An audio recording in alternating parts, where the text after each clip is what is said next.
Praise the lord. యేసుక్రీస్తు నామములో మీ అందరికీ శుభములు తెలియజేస్తూ ఉన్నాను. పరిశుద్ధాత్మ దేవుడు అపోస్తలులైన పౌలు గారి ద్వారా అద్భుతమైనటువంటి విషయాల్ని మనకి తెలియజేస్తూ ఉన్నాడు. వాటిని గురించి ఈరోజు మనం ధ్యానం చేసుకుంటూ ఉన్నాం.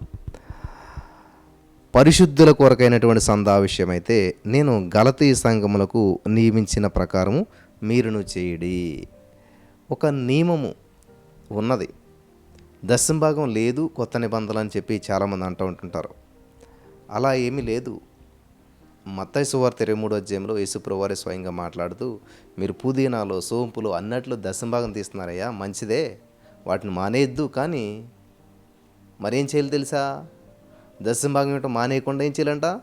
నీతిని, న్యాయాన్ని, ధర్మాన్ని, సత్యాన్ని, వీటిని కూడా యాడ్ చేయండి. అట్లకి కేవలం మెటీరియల్గా వాటిని తీసేసి వదిలిపెట్టేయటం కాదు, ఖచ్చితంగా వీటిని కూడా పాటించండి అని చెప్పి అక్కడ యేసుప్రభు వారు తెలియజేసినటువంటి సందర్భం మనకు గుర్తుంది. ఇక్కడ పరిశుద్ధుల కొరకైన సందా విషయం అయితే, నేను గలతీ సంఘాలకు నియమించిన నియమం మీరును చేయడి. ఈ బైబిల్ గ్రంథంలో ఉన్న విషయం వారికి సంబంధించిందే, ఆ గలతీలకు సంబంధించిందే, లేకపోతే హెబ్రీలకు సంబంధించిందే, యూదులకు సంబంధించిందే అనేటువంటి ఆలోచనతో చాలామంది జీవిస్తూ ఉన్నారు. ఇది మనకు సంబంధించినటువంటి విషయం కాదు, కాబట్టి కొత్త నిబంధనలో దశంభాగం గురించినటువంటి విషయం లేదు అని అనుకుంటున్నటువంటి వారు చాలామంది లేకపోలేదు. కాబట్టి ఈ రోజున ప్రియులారా, పరిశుద్ధాత్మ దేవుడు మనతో మాట్లాడుతున్నటువంటి మాటను మీరు జాగ్రత్తగా వినాలని చెప్పి ప్రభు పేరట నేను మనవి చేస్తూ ఉన్నాను. హల్లెలూయా, దేవునికి స్తోత్రం కలుగును గాక. ఏమని చెప్తూ ఉన్నాడు పరిశుద్ధాత్మ దేవుడు అని మనం ఆలోచన చేసినట్లయితే, చందా విషయంలో ఒక నియమం ఉన్నది, అది మీకు కూడా వర్తిస్తుంది, చెయ్యాలి. ఎలాగా అంటే పౌలు గారు చెప్తున్నాడు, నేను వచ్చినప్పుడు చందా పోగు చేయకుండా ప్రతి ఆదివారమున మీలో ప్రతివాడును తాను వర్ధిల్లిన కొలది తన కొద్ద కొంత సొమ్ము చేయ. వర్ధిల్లిన కొలది యాక్చువల్గా పాత నిబంధన అంతా కూడా దశంభాగం ఒక నిబంధన ఉంటే, కొత్త నిబంధనలకు వచ్చేసరికి వర్ధిల్లిన కొలది, మనం విస్తరించిన కొలది, మనం తీర్మానం చేసుకునే కొలది దేవునికి ఇవ్వాలంటండి ప్రతి ఆదివారం. సో ఈ యొక్క విషయాలు మన జీవితాన్ని చాలా ప్రభావితం చేస్తూ ఉంటుంటాయి. నా జీవితంలో మరి 2010వ సంవత్సరం హైదరాబాద్ వచ్చినప్పుడు చాలా కడు పేదరికం అనుభవించవలసిన పరిస్థితి ఏర్పడింది. జీవితం అంతా కూడా గందరగోళంగా ఉండేటువంటిది. అసలు తినటానికి ఉండటానికి చాలా కష్ట పరిస్థితులు. అటువంటి సమయంలో దశంభాగాన్ని ఇవ్వటం అనేటువంటిది చాలా కష్టం అనిపించేది, చాలా క్లిష్ట పరిస్థితులు ఉండేటువంటిది. మానేసినప్పుడు చాలా ఇబ్బంది ఉండేది. కానీ అంత కష్ట పరిస్థితుల్లో కూడా ఇస్తూ దశంభాగం ఇచ్చేది వేరు ఉండాలి, ఆదివారం ఇచ్చే కానుక వేరు ఉండాలి. వింటున్నారా? మీరు హోటల్కి వెళ్ళాక ప్రియులారా, బిల్లు వస్తుంది, అది ఖచ్చితంగా కట్టాలి, దాంట్లో కన్జెక్షన్ ఉండదు. తర్వాత టిప్ ఉంటుంది, అది మీ ఇష్టం, ఎంతైనా ఇవ్వచ్చు. అలాగే దేవునికి దశంభాగం అనేటువంటిది ఖచ్చితంగా అది ఇవ్వాలి మనం. ఇంకా ఎవరైనా సేవకులు వచ్చినప్పుడు మీ ఇష్టం, అది ఎంతైనా ఇవ్వచ్చు, ఎంత తక్కువైనా ఇవ్వచ్చు, ఎంత ఎక్కువైనా ఇవ్వచ్చు, అది డిపెండ్స్ అన్నమాట. కానీ దశంభాగం విషయంలో మాత్రం మనం మార్పులు చేయడానికి లేదు. వర్ధిల్లని కొలది ఇవ్వాలంట, నువ్వు విస్తరించని కొలది ఇవ్వాలంట. దేవుని నామానికి మహిమ కలుగును గాక. ఇది చాలా అద్భుతమైనటువంటి విషయం. పరిశుద్ధాత్మ దేవుడు మన పట్ల కలిగినటువంటి ఒక చక్కటి ఉద్దేశం. నిజంగా మనం చూస్తే మనం వర్ధిల్లుతానే ఉంటుంటాం, కానీ దేవుని యొక్క సంఘం వర్ధిల్లదు, దేవునికి ఇవ్వటంలో మన మనసు వర్ధిల్లదు. అదే చెప్తున్నాడు ఇక్కడ, ప్రతివాడును తాను వర్ధిల్లిన కొలది తన యొద్ద కొంత సొమ్ము నిల్వ చేయాలి. దేని కొరకు?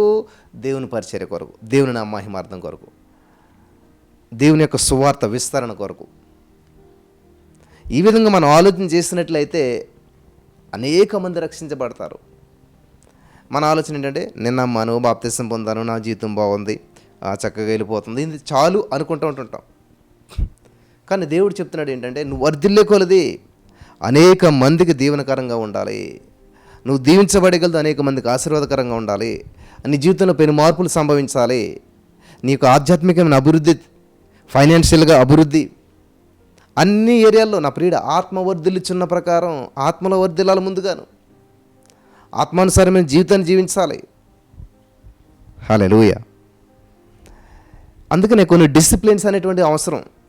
వారానికి ఒక రోజున ఒక పూటన ఉపవాసం ఉండటం, లేకపోతే సమ్టైమ్స్ సమాజంగా మరి మనంతా కూడి ఉపవాసం ఉండటం, దేవుని రాజ్యాన్ని నీతిని వెతకాలి. ఇది చాలా చిన్నతనం నుంచి ప్రాచుర్యంలో ఉన్నటువంటి కథ మన అందరికీ తెలిసిందే.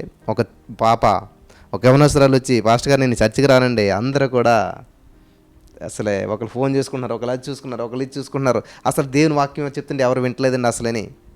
నేను అందరిని అబ్జర్వ్ చేస్తూ ఉన్నాను, ఎవరు కూడా సరిగ్గా లేరు. కాబట్టి ఇటువంటి ప్రదేశానికి నేను వస్తే పాడైపోతాను, కాబట్టి నేను రానండి అని చెప్పన్నదంట. సరేమ్మా, చర్చి మానే ముందు ఒక పని చెప్తాను చెయ్యి అని ఒక గ్లాసు నీళ్ళు ఇచ్చి చర్చి చుట్టూ తిరిగి వచ్చేసేసి నాకు ఇచ్చేసి వెళ్ళిపో అన్నారంట. అమ్మాయి ఆ గ్లాస్ వాటర్ పట్టుకొని చర్చి చుట్టూ తిరిగింది, అంతా ప్రదేశం అంతా తిరిగింది, వచ్చుకొచ్చి పాస్టర్ గారికి ఇచ్చేసింది. ఒక్క చుక్క కూడా వలకూడదామంటే ఖచ్చితంగా ఒక్క నీటి చుక్క వలకుండా పట్టుకొచ్చి ఇచ్చేసిందంట. ఓకే అమ్మా, ఇప్పుడు వెళ్ళిపోవచ్చు నువ్వు. కానీ ఒక చిన్న విషయం, ఈ గ్లాస్ పట్టుకుని తిరిగినప్పుడు ఆవిడేం చేసిందో, వీళ్ళు ఏం చేశారు, అన్నీ ఏం చేశారో నాకు చెప్పాలి. నువ్వు అర్థమవుతుందా? నువ్వు తిరిగినంతసేపు ఈ చర్చిలో వాళ్ళు ఎవరు ఏం చేశారు నాకు చెప్పాలి, ప్రతి వాళ్ళ పని. నువ్వు చెప్పావు కదా ఇంతకు వాళ్ళు ఫోన్ చేస్తారు, వీళ్ళు పూజ చేస్తారని. అప్పుడు కదా ఇప్పుడు చెప్పాలి నాకు. నువ్వు ఈ పనిలో ఉన్నావు కదా, గ్లాస్ పట్టుకుని తిరిగే పనిలో, ఆ టైంలో వీళ్ళు ఎవరెవరు ఏం చేస్తారు నాకు చెప్పాలంటే అమ్మాయి అంటది, అదేంటి పాస్టర్ గారు, నేను ఈ గ్లాస్ పట్టుకున్నాను, ఎక్కడ ఇది పడిపోతుందా అన్నటువంటి ఉద్దేశంతో ఇందులో వాటర్ కదలకుండా ఉండాలి, కూలిపోకుండా ఉండాలని నా దృష్టి అంతా కూడా దాని మీదే పెట్టాను. కాబట్టి ఎవరు ఏం చేస్తున్నారో పట్టించుకునేటువంటి సమయం నాకు రాలేదు, అంత అవసరం నాకు రాలేదు. వాళ్ళని చూడలేదు నేను. ఇంకా నా ఫోకస్ అంతా దేవుని మీద, గ్లాసులో నీళ్ళ మీద ఉంది, ఎక్కడ చుక్క కూడా పడుతుందో పడకుండా చూడాలని. అప్పుడు అన్నాడు మాట సేవకుడు, చూసావమ్మా, నీరు వాక్యానికి సాదృశ్యం. నీ దృష్టి దేవుని వాక్యం మీద ఉన్నప్పుడు, నీ దృష్టి దేవుని మీద ఉన్నప్పుడు, నీ దృష్టి దేవుని వైపు ఉన్నప్పుడు, నీ పక్కన 1000 మంది పడినా, నీ కుడి పక్కన 10,000 మందికున్నా ఏది నీకు ఎంత మాత్రం హాని చేయదు. ఒకవేళ వాళ్ళంతా కూడా నువ్వు చెప్పిన విధంగా ఉండొచ్చు, కానీ వాళ్ళ ఉన్నారని నీకు ఎలా తెలిసింది? నీ పని నువ్వు మానేసి వాళ్ళ వైపు చూస్తూ మొదలుపెట్టావు. దేవుని వాక్యాన్ని పట్టించుకోవటం మానేసి వాళ్ళ వైపు చూస్తూ మొదలుపెట్టావు. అన్ని లోపాలు కనపడ్డాయి. ఎప్పుడైతే నీ యొక్క గురి గమ్యాన్ని కలిగి నువ్వు ముందుకెళ్తావో, ఇంకా ఎవరు ఎలా ఏం చేస్తున్నా కూడా అది నిన్నెంత మాత్రం ఆటంకపరచలేదు. హల్లెలూయా, దేవునికి స్తోత్రం కలుగును గాక. అది నిన్నెంత మాత్రం కూడా ఆటంకపరచలేదు అని చెప్పి మరి ఆయన చెప్పడం జరిగిందంట. సో కాబట్టి ఈ రోజున ఈ మాటలు వింటున్న ప్రియమైనటువంటి సహోదరి స్నేహితులారా, నీ దృష్టి, నీ ఆలోచన, నీ యొక్క స్థితి యావత్తు కూడా ఆయన మీద ఉండాలి. సమస్తం కూడా ఆయన మీద ఉండాలి. అప్పుడు చాలా అద్భుతమైన ఫలితాలు మనం చూడగలుగుతాం. In the name of Jesus, holy spirit of God, thank you Jesus, hallelujah. అప్పుడు అద్భుతమైన ఫలితాలు మనం చూడగలుగుతాం.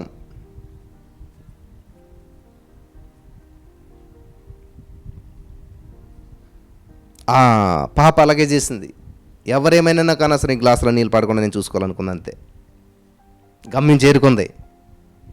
అలాగే ఈ రోజున ఈ యొక్క ఆధ్యాత్మికమైన జీవితంలో ఎవరెలా ఉన్నారో, ఏం చేస్తున్నారో, ఏంటి, ఇవన్నీ ఆలోచన చేస్తా కూర్చుని, ఒకవేళ వాళ్ళు పడిపోతుంటే ప్రార్థించు, తప్పులేదు.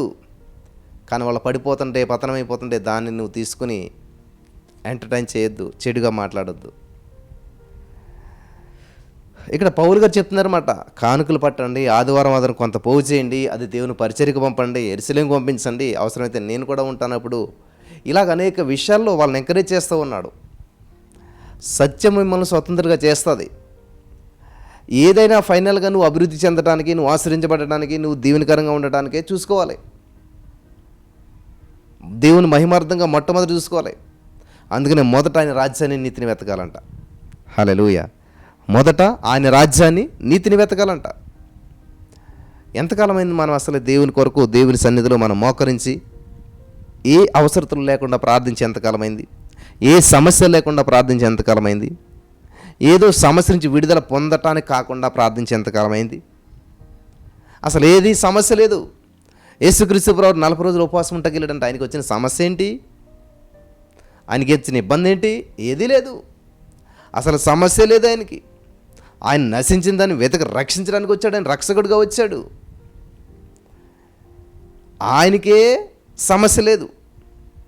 ఆయన చేసే ఉపవాసం కానీ, యేసుప్రభువు జీవించిన జీవితం కానీ, యేసుప్రభువు చేసిన త్యాగం కానీ అసలు ఆయన కోసం ఏమీ లేదు. అంత నీ కోసం నా కోసం చేశాడు ఆయన.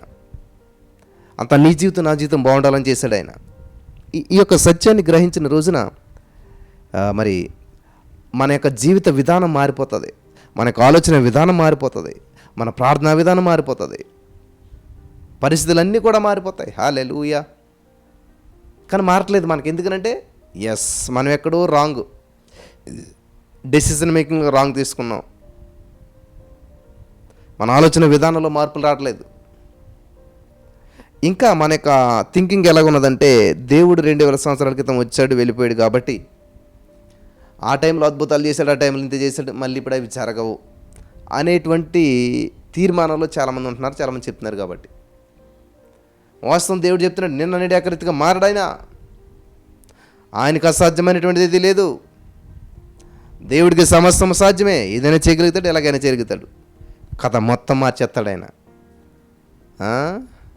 యోనా కుటుంబం తక్కువ కథ నడిచింది. బాగోలేదు ఇది, ఈ స్క్రిప్ట్ తీసి పడేద్దాం, కొత్త స్క్రిప్ట్ వేద్దాం అని దేవుడు ఏం చేశాడు? మొత్తం భూమి తుడిచేశాడు, క్లీన్ చేసేసాడు. కొన్నిసార్లు మన ఫంక్షన్ హాల్ తీసుకుంటాం కదా మీటింగ్స్కి. మన మీటింగ్ తర్వాత వెంటనే ఏదో ఉంటుంది, కబగబా వాళ్ళు వచ్చి ఏం చేస్తారు తెలుసా? మన మీటింగ్ ద్వారా వచ్చినటువంటిది ఏదైనా ఇబ్బంది ఉంటుంది అంతా క్లీన్ చేసేస్తారు, సెట్ చేసేస్తారు మళ్ళీ కొత్త దానికి. అలాగే ఈరోజు నువ్వు క్రీస్తునందు ఉన్నావు కాబట్టి, క్రీస్తులో ఉన్నావు కాబట్టి నీకు సమస్తము కొత్తదిగా చేస్తాడు యేసయ్య. నీ జీవితంలో సమస్తాన్ని బాగు చేసేస్తాడు యేసయ్య. నీ జీవితానికి కావాల్సిన ప్రతి ఉద్దేశాలు నెరవేర్చబడేటువంటి ప్రణాళికలు సిద్ధం చేసేస్తాడు యేసయ్య.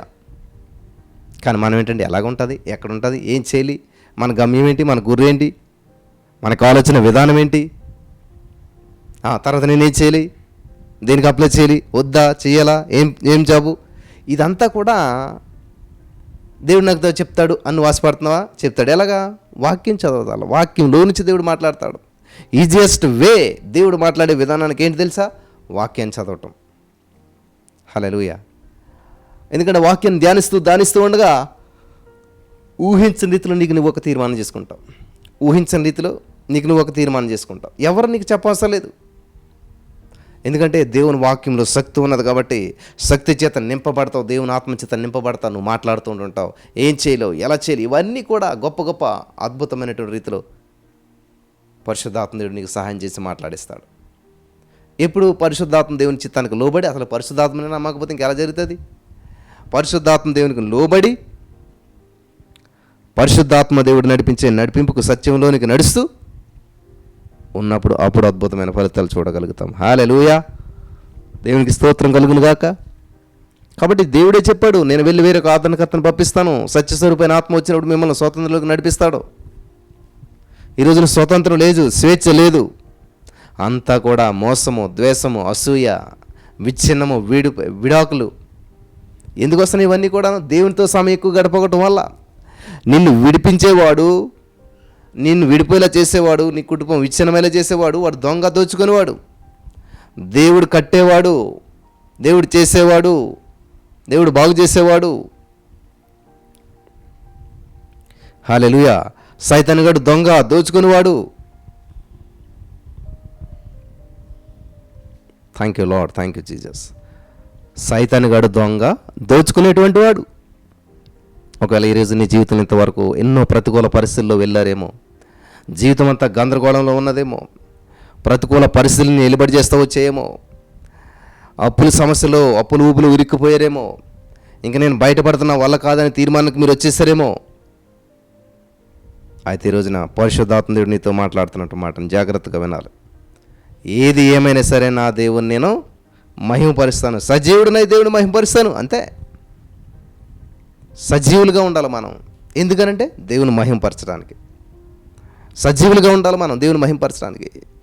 మొదట ఆయన రాజ్యాన్ని, నీతిని వెతుకుతూ ఉన్నప్పుడు ఊహించని రీతిలో కృపాక్షేమాలు, డబ్బు, పేరు, ప్రఖ్యాతలు అన్నీ నీ వెంట పడతాయి. ఇది యూనివర్సల్ ట్రూత్ దైవికంగా నమ్మినటువంటి వారికి. నువ్వు పలికితే కలుగుతుంది, నువ్వు పలికితే కలుగుతుంది. పలకాలి, మంచిని పలకండి, కావాల్సింది పలకండి, ప్రతికూలతలు అనుకూలతను పలకండి. అప్పుడు అద్భుతమైన ఫలితాలు మనం చూడగలుగుతాం. హల్లెలూయా, దేవునికి స్తోత్రం కలుగును గాక. మరి ఈ రోజున ఈ మాటలు వింటున్న ప్రియమైన సహోదర స్నేహితులారా, దేవుడు నీతో మాట్లాడాలని నమ్ముతున్నాను. దేవుని వాక్య వెలుగులో నడిపించబడ్డాం. పరిశుద్ధాత్మ దేవుడు గొప్ప కార్యాలు చేసినందుకు మరి అనేక మంది జీవితాల్లో మైటీ మిరకల్స్, గొప్ప గొప్ప సాక్ష్యాలను వింటూ ఉన్నాం. పరిశుద్ధాత్మ దేవుడు కలుగు చేస్తున్నాడు కాబట్టి ఇవన్నీ జరుగుతూ ఉన్నాయి. Thank you Jesus. దేవా, ఇక్కడ ఉన్న వారందరినీ దీవించి ఆశ్రయించినందుకు వందనాలు. ఈ వాక్యం విన్న వారి జీవితాల్లో గొప్ప కార్యాలు చేసి సుఖనిద్రను అనుగ్రహించి భార్యాభర్తల మధ్య ఉన్న ఎడబాటును తొలగించి ఐక్యతపరిచినందుకు వందనాలు. కుటుంబాలు కట్టినందుకు వందనాలు.